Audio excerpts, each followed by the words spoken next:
Well,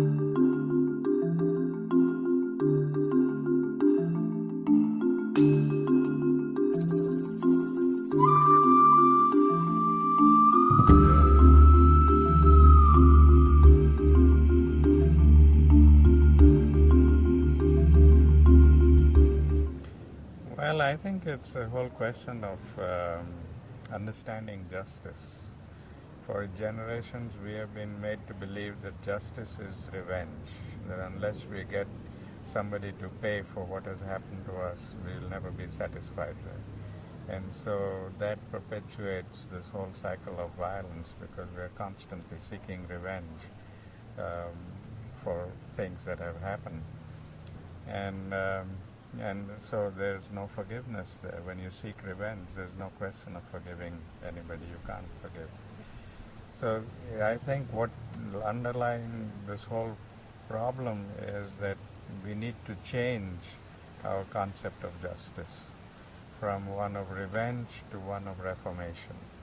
That we've got to recognize that when somebody has done something wrong or something bad, that person has done it because of ignorance, because of misunderstanding, that we need to help that person understand better and change their attitude.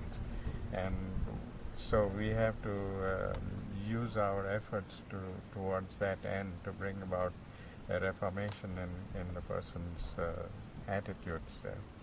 I think that's how Gandhi, our grandfather, really came upon the whole philosophy of nonviolence.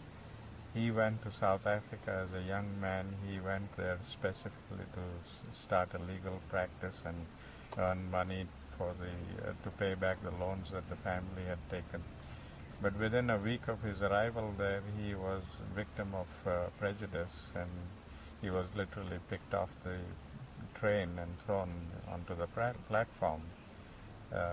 And that humiliation, he says, was so much, and he felt so angry by that humiliation that he wanted eye for an eye.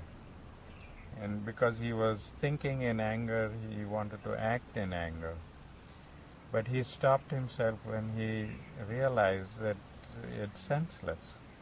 That I go and beat up somebody because of my humiliation is not going to really solve this whole problem there. And so he thought more about it, and the second option that dawned on him was to leave South Africa and go back to India, where he could live among his own people with dignity. And that also didn't appeal to him, because that is running away from a problem. And so the third option of seeking justice through nonviolent action dawned on him, and he began to use it, and he began to experiment with it throughout his life. And the more he experimented with it, the more he realized that this is a very strong weapon. It allows us proactive action as well as reactive action.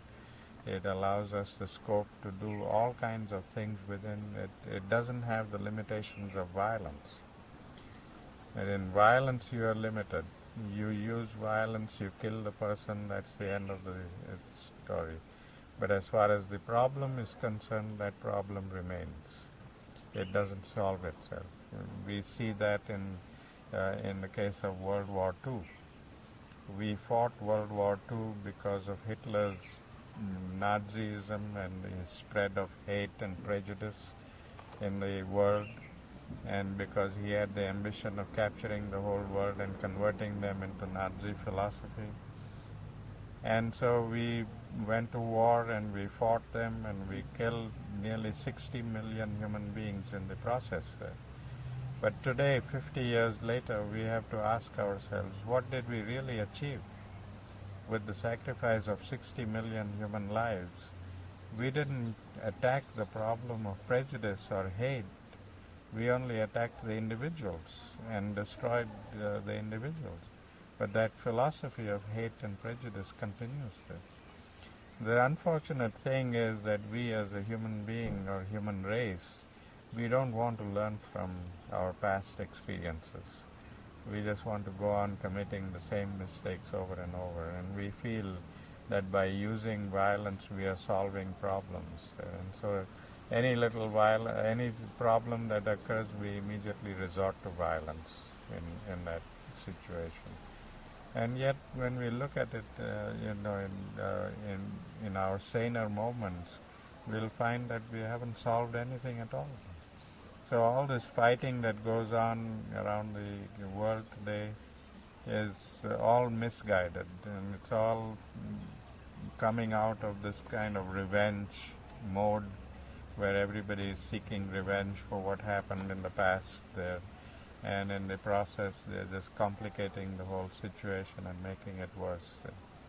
So if they only learn that, we have to focus on the problem and not on the person, that the only way we can focus on the problem is by getting along with the person, and both of us together, look at the problem.